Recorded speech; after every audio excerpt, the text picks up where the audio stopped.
So we have our second last speaker now, Dr. Veer Vikram Singh Chillar. Dr. Veer Vikram Singh Chillar did his MS from PGIMS Rohtak. After doing his SRship from Venu Eye Institute, he's got training in glaucoma from Arvind Eye Institute, Madurai. He specializes in cataract and refractive surgery with special interest in glaucoma. He has presented papers and ICs at national and state forums. He is known for his high volume phaco surgeries of doing about 80 to 90 surgeries in a day. So over to you, Dr. Vikram. Please share your screen. And again, a gentle reminder to everybody, your time is of 4 minutes. You'll get a reminder from Sunil at 4 minutes. So Vikram, over to you. The lead discussant for Vikram's case will be Dr. Prateek Vyas and Dr. Nirmal Frederick. Thank you, Dr. Amit, for such kind words. Thank you, AIOS, and especially Dr. Partha for giving me this opportunity to present a case. My unhappy patient.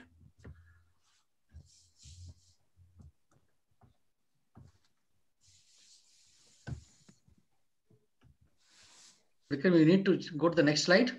Yeah. My patient is a 45-year-old young lady with mature cataract in her left eye. We did a topical temporal phaco for her. It was an uneventful surgery, but now see how the things go out of hand. First day post-op, the patient had a hand movement close to face with the striate keratitis, Descemet fold. We could see a small, around just 1 mm Descemet detached around the temporal tunnel. We thought we would be able to handle it. So we started the patient on oral prednisolone, increased the frequency of her topical prednisolone acetate drops to an hourly, and also started hyperosmotic drops. Now on the third post-op day, the patient, it is with the status quo. There's more epithelial edema, stromal edema, and the Descemet fold have further increased, and the Descemet detachment had increased to around 3 mm. So as a remedy to it, we thought to do an air tamponade for this patient. We took her to the OR and filled her AC tout with air.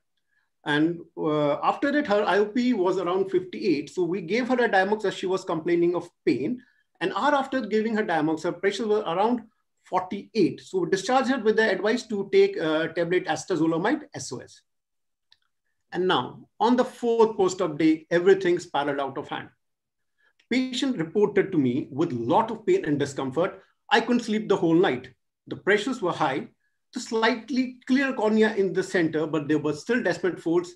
The air bubble had nearly vanished. There was a minuscule air bubble at the superior part, and whole of the iris and the lens had come forward, and there was touching onto the endothelium. So I thought, oh, so I have made her land into malignant glaucoma, so I'll have to handle her as a case for malignant glaucoma.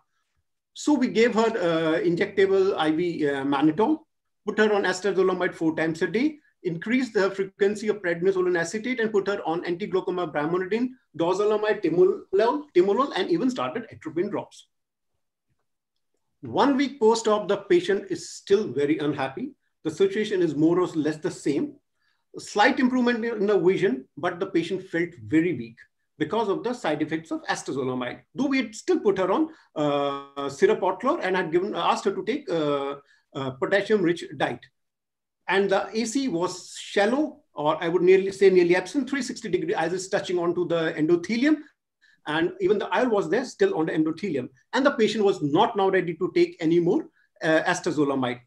So we took her, we again gave her mannitol and thought to do, plan to do a YAG PI and an anterior halodotomy.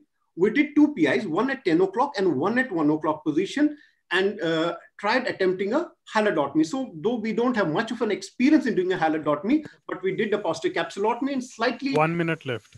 Defocused posteriorly and did a halodotomy, and continued the patient on topical drops. And though they, as we had stopped her astazolamide tablet, we added latanoprost to it. So 2 weeks post-op, now the vision had slightly improved to 660, but the AC was still shallow all over, except little deepening at the point of PI. The IOL had moved a little backward and the patient vision had come to 660, but now there was a lot of pigmentation present in the AC and on the endothelium. And the patient was grumbling a lot. She was not ready to see me, in the sense she was not at all happy being in my clinic. Another 2 weeks after her surgery, the vision is still 6/60. and there is iris is still attached all over the endothelium, though the IOL has gone back and the vision is slightly better, but the pigmentation has increased a lot. And we thought and we discussed with the patient to do AC reformation, surgical 4 minutes are up. separation. I'll just take less than a minute. Surgical separation of the iris and do a surgical PI. But the patient said, no, मैंने अब आपसे कुछ नहीं करा. I had enough of you. Unfortunately, like my other colleagues, I couldn't satisfy my patient, though I had been discussing with my couple of friends, even with Amit, I was discussing and we were talking about how to manage, but unfortunately we couldn't do it. So this is the OCT picture. At 4 weeks, there's a diffuse corneal edema in OCT, more so in the posterior layer. There is thickening of the Descemet membrane, and the thickness of cornea is around from 715 to 727. The other eye was 498. This is her picture at 4 weeks, though the picture may not be very clear, but these are, you can see the slight formation of AC inferiorly, and then there is a lot of pigmentation clumps over there. All the pictures we'll see are of the 4 weeks. A lot of pigment clumps are over here in the on the endothelium. This is same. This is now retroillumination. You can clearly see a lot of pigmentation. The eye has gone back. That's the Descemet folds. So what I have basically learned, some few points I've learned from my mistake, but I would like the honorable and the learned faculty to guide me, because I'm still, I should have stopped cycloplegic before injecting air, because as a routine we use Homide HS after surgery for 4 to 5 days. I should have put my patient pilocarpine drops before putting an air. I should have kept the air maybe for an hour or so and maybe done a partial air fluid exchange and a strict supine position for the patient. Unfortunately, like the rest of my colleagues, I have not been able to make my patient happy. Still, she's very angry with me. She's very cross. I would like the jury to guide me what all mistakes I have done and how could I have done it better, so I don't ever repeat these type of mistakes. Thank you. Thank you, Dr. Vikram, for showcasing an unhappy patient. And as I told earlier, it takes courage for one to display the unhappiness of a patient on this forum. So now I invite Dr. Pradeep Vyas and Dr. Nirmal Frederick, our lead discussions for this particular case. So over to you, Dr. Pradeep Vyas. Yeah, thank you, Amit. Very interesting and very, fear-causing presentation. Obviously, in my opinion, this patient did not have the pupillary glaucoma and did not have a capsular distension syndrome, and it was a malignant glaucoma only.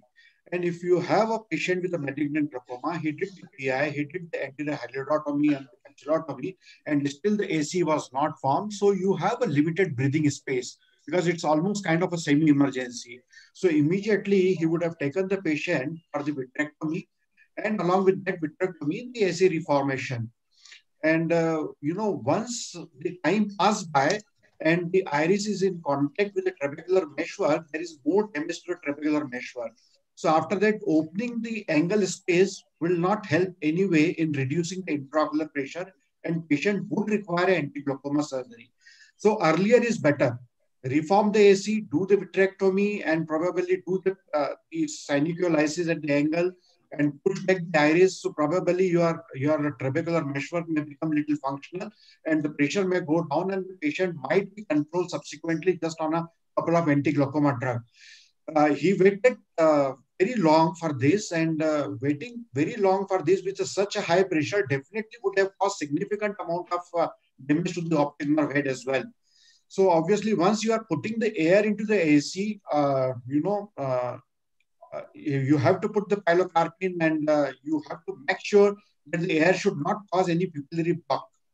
So that is what all I have to say.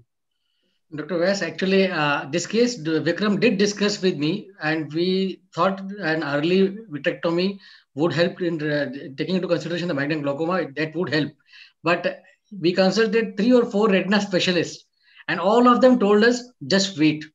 Medically controlled, don't take the patient for vitrectomy. So that's how he landed up in this, because I remember he was constantly calling me up, I am planning this, I am planning this. I also was discussing the thing. 4 retina specialists, all 4 told, please wait. So we was under the things, book knowledge is something else, and an experienced retina specialist is telling something else. So that was great. The retina people are notorious for causing the glaucoma. So beware of them. Take your own decision. So what about You can Dr. call Dr. Pradeep sir? Girish Rao in your OTA and he will do a nice vitrectomy. Don't ask him to suggest on that. Give him an order. I do concede that we cause a lot of secondary glaucomas, but nowadays our threshold for vitrectomy is very low. I'm surprised that it was not advised. We look at an opportunity to do vitrectomy in patients. So that was the contradicting statement which we got from retina specialist. I think even Vikram was planning to go ahead, but then I told them, why 4 लोगों ने मना किया. Now it is your call, because he was so tense with this patient. The patient was constantly grumbling. So over to you, Dr. Nirmal, your views? Yeah, I agree with Dr. Pradeep that vitrectomy should have been tried earlier because apart from the raised eye pressure causing severe pain and disturbance to the patient, the acetazolamide for long term, that actually causes more trouble because it's not a safe drug. It causes in certain high risk patients, particularly elderly and patients with diabetic neuropathy, it aggravates the neuropathy, and from the problem with the eye it shifts to his general problem. So he becomes really anxious about the drug induced problem, and added to that the discomfort of not seeing and repeated visit to the eye care. The second thing I want to note is when you do a daycare procedure, when you discharge, the patient should not be in pain. So distending the anterior chamber and with medication which are causing side effects and sending the patient home with pain, I think it's not a good idea for a daycare institution. We should admit the patient, take care of the pain relief, and then only send the patient home. So pain relief is one important aspect and one of the standards of giving good care, and that's one of the reason the regulations point to that you should have at least 2 beds and emergency management of patients, particularly when you are doing daycare procedure. So these are some points I would add to Dr. Pradeep, and I was really surprised. Nowadays retinal surgeons are very happy to take any patients, whether you drop lens or even give a slight hint of doing vitrectomy. It's surprising that there was a delay of almost 2 weeks now. Dr. Vyas, I'd like to ask you, what could be the cause of malignant glaucoma in this particular patient? Uneventful surgery, slight despite detachment, air tamponade. What I personally feel that initially, the starting point might be a pupillary block because of the air, and then the air got absorbed, and the pupillary block did not relieve, and obviously there was an aqueous misdirection. So that is probably, I can create the sequence of events for causing the malignant glaucoma. May I just another thing could be the definite detachment. Dr. Partha Viswas, our chairman, our captain of our scientific committee. He is here. So Partha, welcome to this webinar. I'm sorry you are the chairman, but you have joined us now. So welcome and over to you, Partha. Now we are all very happy to see you back, Dr. Partha. I was traveling and very poor connections. Extremely sorry for this. Sir, you are in the verge of such a wonderful this thing, sir, the important meeting in your life. So that is also very, very important. I think probably invitation and all the part. Thank you. Wonderful presentation, Vikram. I really congratulate you on showcasing this. I think most of us, and especially in private practices, we tend to keep having such scenarios. One thing that if I could just add, you mentioned that the patient was quite disturbed and said that ab kuch nahi karwana hai. So didn't even want a second opinion.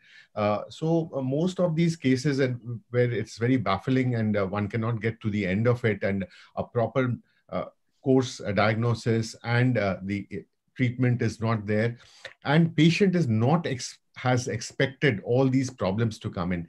So what we do is, in our group practice, we take multiple opinions. Ye bhi dekh lo, ye bhi dekh lo. So the patient moves from one unit to the other and 3 units, and the patient feels that, yes, not only feels, but satisfied that, yes, I'm being taken care of. Multiple people are giving their opinion, and solution. So the patient doesn't get upset because there are so many different difficulties that the patient is encountering. So one possible thing that we always do is that take multiple opinion immediately when the patient is going wrong, whenever things are not going the right way. They will feel that the doctors have made the cartel and they favor each other. Thank you, Dr. Pazar. Just one question. Go with the last presentation. Amit, can I just ask one question? Yeah, go ahead. Yeah. How long, Dr. Pradeep, would we have? Could we have tried the medical management with atropine ointment 4 times a day and hyperosmotic agents? Would they have helped? And if we had tried, how long should we have tried, sir, before undertaking vitrectomy? See, that everything depends upon that how much is the pressure, the damaging IOP. If the damaging IOP is such a high, then obviously you cannot wait. It will damage your cornea, it will damage your optic nerve, and it will cause so much of pain and agony to the patient. So earlier is better. If the patient is comfortable, if the pressure is around 30s, so you know that the patient can tolerate that pressure, the optic nerve not be compromised. So there you can take a chance and you can put the patient on atropine. And many of these patients respond very well to the atropine.